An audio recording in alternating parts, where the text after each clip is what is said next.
There we go. Okay, so welcome everybody. I hope that you had a good week. We've been having a good week. I'm a day late, but also I skipped last week because I was doing a little vacation.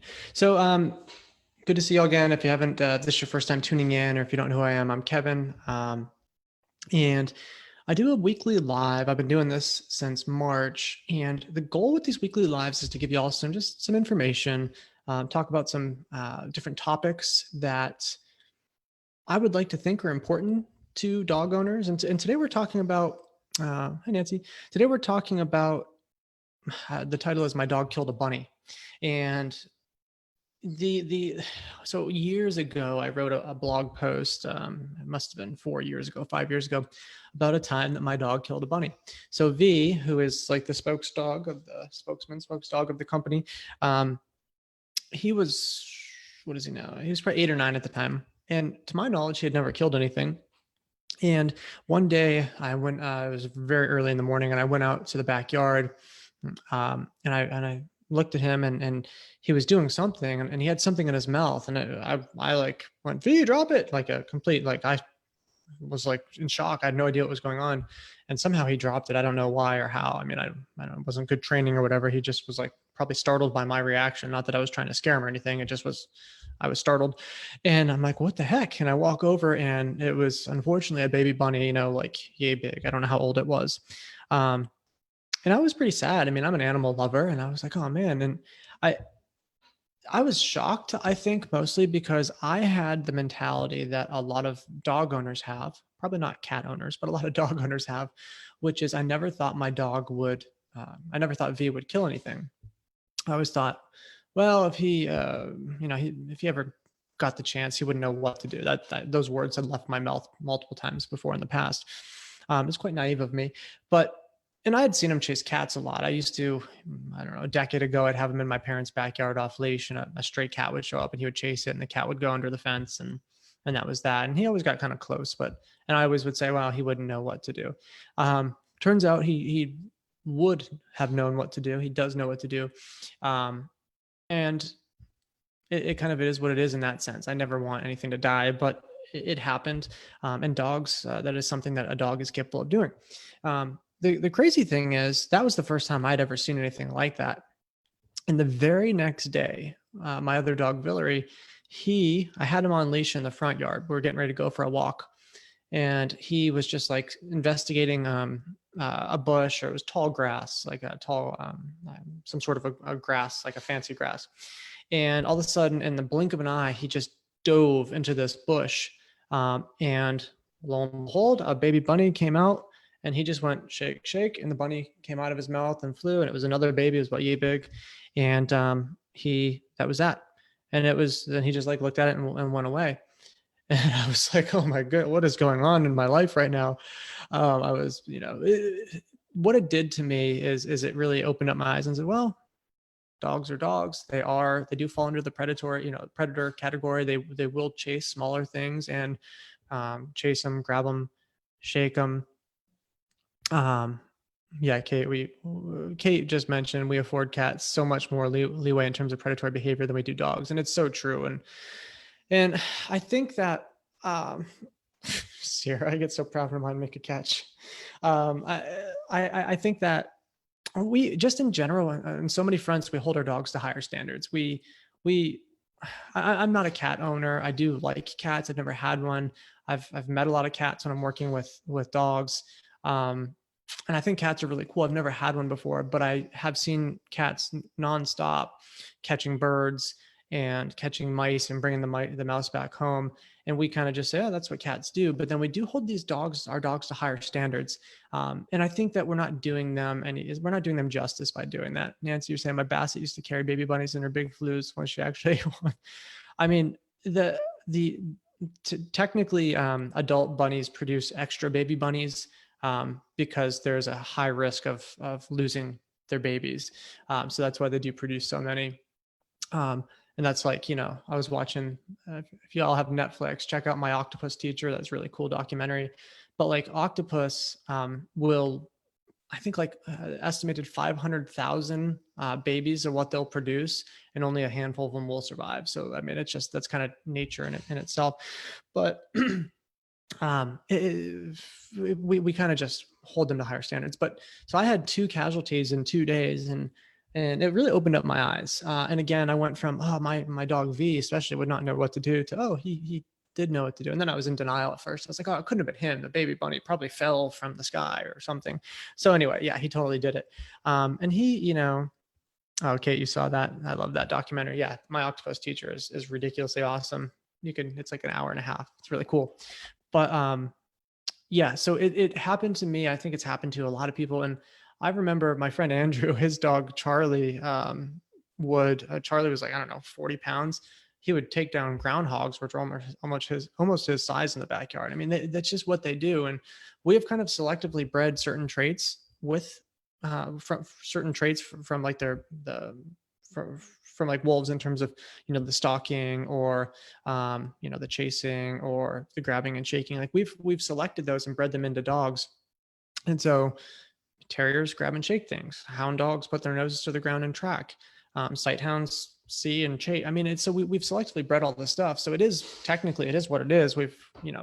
Dogs came from wolves. And if we look at, coyotes are kind of the same thing. I mean, they do all that. It is what it is. But um, I really just want to take a second to normalize it, because that blog post that I wrote, it's no longer up because we switched websites, and it just didn't make its way over. But people were viewing that thing and just commenting on it left and right, that it made them feel so good because they felt so bad that their, dog killed something. And I wrote it to normalize it, because at first, again, for me, it was shocking and upsetting. But then, you kind of go, okay, well, it is what it is. It doesn't also mean that because your dog killed a baby bunny, that your dog is going to go to the neighbor's house and kill grandma. I mean, like, that's not how this stuff works. It's very much, it is what it is. Small, fluffy thing moving quickly. I'm going to chase it, and potentially grab and shake it. So, and of course, some will just chase it and they won't do anything. But I mean, the vast majority of dogs, if they have the opportunity to, they would potentially, grab and end it. Some would even consume it. Some won't. Some might come back later and consume it. But it is what it is. And so a bunny is an easy target. I mean, I feel like this year, here in Tennessee, there have been baby bunnies everywhere. I mean, it's been crazy, which I love, because I think watching these rabbits or bunnies, whatever we call them, I think it's really cool. I know that my dog Rosa has been on the hunt for this rabbit in our backyard, and she has yet to catch it. The rabbit is definitely outsmarting her, and I really don't think she can catch it. She's older and she's got bad legs. She's trying very hard though, and the rabbit's got plenty of escape holes. But nonetheless, so that's kind of Animal Planet, as Gene Donaldson, or my mentor, says, Animal Planet, right in your own house or in your own backyard. Um, Veronica, I know a certain Wheaton mix with 3 groundhogs under his belt. Who is that? I wonder. Is that Abby's? But he's not a Wheaton mix, I don't think. Emily, Finley caught a squirrel once. We yelled, drop it, and he did. The squirrel hit the ground and ran back up the tree. I think, like, and I think with like, if and same with V, like, I yelled drop it, and it was kind of like a startled response. I think that if they do drop it, you're probably like lucky, and like you startled them and they let it go, because like most dogs, if they're into the actual if they're like, with what Villery did was so quick, there was no telling him to drop it. He grabbed it and shook it, and it was out of his mouth within a matter of like 3 seconds. So it's cool if we can get them to drop it, but it's unlikely. Kate, there aren't many chipmunks in Tennessee. In some places there are, but up in Ohio there were a ton of chipmunks. I missed those. But again, like, that's what they do. So how many of us are walking our dogs, and our dogs like take off after a squirrel, and our arm is like on the end of the leash, and it's just what they do. And most of the time they don't have a chance of catching like a squirrel. Like the fact that Finley caught a squirrel once, that's amazing. I mean, most dogs aren't going to even come close. Rosa caught a squirrel once. Oh, that reminds me. Rosa caught a squirrel once, and it was not, I totally set the squirrel up to fail. I had a bird feeders up, and I had a little green chicken wire fence around the bird feeders, so Rosa would stop eating the bird seed, because she likes bird seed and it does not agree with her body. And so unfortunately, a squirrel was in there, and Rosa saw it and went full speed, and the squirrel, I feel horrible about it, couldn't figure out how to get out, because he was panicking and trying to escape, but he kept running into the fence. and then Rosa got to him, and so she successfully did catch a squirrel once. But I don't think, it was just a fluke. And again, I feel bad about it because I'm an animal lover and I don't want anything to die, but it's part of nature. And so, like, going back to like my octopus teacher, which again, if y'all haven't seen that yet, check it out on Netflix. I can't, never mind. I can't say it because that would totally ruin it. So never mind. Watch that. And then you'll see an example of not wanting to mess with nature at the end. Lauren, let's see here. What are you saying? I have a Weimaraner whippet mix and hybrid drives insane. He thinks the pool hosts a snake. He must grab and shake. I hope he never gets a squirrel. Those things are feisty.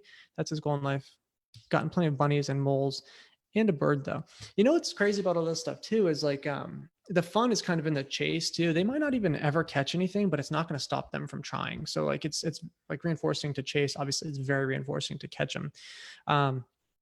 But again, it's normal. It sounds like everybody watching kind of isn't shocked by any of this, and we all have stories that we're kind of sharing, which is, I think, can be very reassuring to somebody that might be tuning in, thinking that their dog has like drank some sort of Kool-Aid that's causing them to kill things now. So, I mean, it's so normal and so common. And again, some dogs may never, just because they just never have the opportunity to. And other times dogs will do it quite often. So it just comes down to, what the opportunities are, and also their traits. Like if a dog is like I don't think like an English bulldog is going to be able to catch anything. I mean, well, they were bred for bull stuff, but I don't know. I picture them as very slow. I would never picture one, never had one before, but I would never picture one catching anything. Could be completely wrong. I've never seen one run full speed, but just certain breeds, like some are designed to be more powerful and all that. So it just kind of, it is what it is in regards to that. But, Nancy, do we really want to extinguish that drive in them? I don't know. I've never thought about that question. So like, do we want to extinguish the predatory? I mean, I don't think we ever could, honestly. I mean, it would have to be selective breeding over time and time. I mean, so much selective breeding, because we technically did pull out those certain traits and put them into certain breeds to capitalize on those things. So I guess maybe you might be able to breed it out of them. I mean, I don't think it would ever would. I don't know if I would want to anyway, because so many things that we like about certain breeds of dogs, or even the mixes and what they're made up of, are the traits that were selected because of their predatory sequences. So I don't know. I don't know. I'm sure some people would answer yes, and other people would say leave them alone. Even though we kind of created not prey drive, but what certain breeds have. But yeah, I don't know. I think dogs are great in terms of how they are, and I don't think that we should alter them any more than we already have. But again, it's what dogs do with the whole chasing small things. And so if we think about like wolves or coyotes or whatever, I mean, they find smaller animals to chase down and get and consume. That's what they do, and that's how they survive. And so dogs have kind of turned into more of opportunistic, like scavengers in some ways. So they will gladly, kind of like a bear in a way, they'll gladly go into a dumpster or like a raccoon or whatever. They'll look for garbage to get into or whatever, but they still would, go for a small fluffy thing, obviously, which is why we're talking about this. But it kind of, it is what it is. And if we go back to it, cats, I mean, cats are like little tigers. I mean, they just constantly are killing things. And I don't have much experience with cats, but what I feel like I've seen is they do a lot of killing now and leave it there. And I'm guessing they come back for it later, or they would. But hey, Jen. But I mean, I remember walking my dog V down the sidewalk, just like 3 houses down, and I saw a bird on a fence, and this black cat that I think lives a couple houses down just jumped up and just got it, killed it, and just walked away. And the bird was just left there. And I was like, oh, okay. And I feel bad for the bird. Again, it's kind of nature, but I don't know. I don't want to get into too much of it in regards to like us humans altering nature and what's happening with it. But nonetheless, it's normal for animals to kill other animals. With that being said, too, I want to jump into dogs and cats. So if we think about that old cartoon, the Looney Tunes cartoon, Tom and Jerry, obviously Tom and Jerry was a cat and a mouse, but it's kind of the same thing. I mean, Tom always was trying to, Looney Tunes were, I guess, kind of realistic in the sense that he was always trying to kill Jerry, and Jerry was always trying to survive. But, and then you had the dog. I don't remember the dog's name, but he was a big bulldog. And so whenever he came into the mix, he was never going to mess with Jerry, but he'd always go after Tom. And it was kind of perfect example of what life is like in that sense. But some dogs and cats will peacefully coexist. I think it's easier to make that happen when they've grown up together. I think it's also easier when cats kind of stand their ground a little bit more. Cats that are more flighty can kick in a dog's desire to chase, which can make it pretty challenging. So, with that being said, dogs and cats can coexist together, but it can be hard, and it's very hard if you're trying to bring a dog into a house or bring a cat into a house with a dog or a cat that have never been around another one before. Um, and they also can struggle with, sometimes dogs really want to play with the cat and the cat wants nothing to do with it. And so you have just naturally two beings that might not be coexisting just because they have different personalities. But then you also have two different species. And cats are kind of fascinating because they're definitely predatory animals, but they're also have to keep their eyes open because they're also used to potentially like a dog trying to get them. So that's when you have their flight kind of mechanism that kicks in, and that can cause the dogs to chase. I would say from a one thing I'd like to mention is that if you have a dog and your dog has, for instance, like killed a cat, I would not recommend having a cat in the home. I think that's very likely that it's going to happen again. Um, for example, if your dog has killed a rabbit, I would probably not have a rabbit in my home. It's very likely it could happen again. So just kind of use your best judgment there. But dogs and cats, I mean, they can get along, but it's not always perfect. And again, if you do have cats that are very flighty, what ends up happening is the dog sees the cat runs and hides, the dog chases it, then the cat disappears for a while, cat comes back out eventually, dog sees it, dog chases it, and it's just this revolving door, and you kind of get stuck. There's things that you can do to try to help with that. I like to work on downstays and leave its and work on teaching dogs how to basically do a behavior when the cat is present, and then you can loosen up with that over time. But it's definitely challenging to do with a lot of cases. Again, if it's a cat that does hold its ground or stand its ground, those are a bit easier because dogs don't necessarily, honestly, they don't really try to chase cats that much if they stand their ground. Or of course, cats sometimes will swat a dog in the face, and then the dog's like, oh, okay, I won't mess with you. And then, again, it's the opposite of chasing. So they're like, oh, I'm not even going to try to chase you because you just punched me in the face. So dogs and cats can get along. I would just again recommend, if your dog has severely injured or killed a cat, that I don't think that's a good fit. With that being said, too, smaller dogs can sometimes be mistaken as prey. Dogs don't stop and think, well, wait a minute. Is that a dog or a bunny? Let me chase it full speed. And if it's a dog, I'll stop, I swear. Like dogs don't think that way. They just go. I mean, like coyotes take out small dogs all the time. Coyotes not going to go, wait, that's a dog. It's close to what I am. I'm not going to do that. Snakes eat other snakes. It's just, it is what it is. So I would also caution people, if you have a large dog and a small dog, be very careful. You just, if they've grown up together, it's probably unlikely anything's going to happen. But if you have a large dog and you bring a small dog in your home, it could be perfectly fine, but just be careful because something could happen. I highly recommend not having a smaller dog in a dog park where the big dogs are. That could be a recipe for disaster. If something spooks the smaller dog and the smaller dog starts running and heaven forbid, like screaming, like squealing, it can cause all the dogs to start chasing, and then it can get ugly quick. So you're setting your small dog up for failure if you potentially bring them into the big dog area. And I'm not saying that it's going to happen every time, or maybe it would never happen, but it could.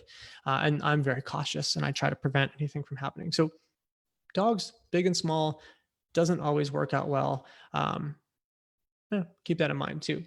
But just wanted to just to summarize everything, it can happen. Dogs will potentially kill something. Some will catch birds out of midair, which is pretty impressive. Um, Unless it's like one of those pigeon dove kind of things. Those don't move very quickly. But it can happen. And baby bunnies don't move very quickly, and they just lay in that nest. So it can happen. And then of course chasing cats. My dog V, who's 13 and a half, still would love to get a cat. We walk and there's a lot of stray cats in my neighborhood, and if he sees them before I do, he gets very excited. If I see him first, I can kind of cue him to leave it once he notices it. But if I don't see it, he's very excited. And so it is what it is. They like to chase smaller critters. So I'm going to keep this one short today, but I hope this brings you some comfort knowing that if your dog has killed a smaller animal, you're not alone. Got a whole list of people that have mentioned that it's happened to them as well. So, and I've got one of my dogs, Fillory, passed away, but two out of the, all three of them had a history of taking down smaller animals. So thanks for watching. Next week, I've got a fun one. So I think it's next week. Yep. Next week, I've got Zach Smiley. He's from Evolved Dog Training. He's going to be on with me. We're going to be talking about training deaf dogs. He has his dog Tech, who is deaf. And we're just going to talk about how he trained his deaf dog and maybe some things that would be helpful for you if you have a deaf dog, and that'll be a lot of fun. So that will be happening. I believe it's next Wednesday at noon. I know I'm off one day today, but so keep your eyes open for that. I'll announce it again before it happens. Thanks again for tuning in. I will talk to you later. Have a good day.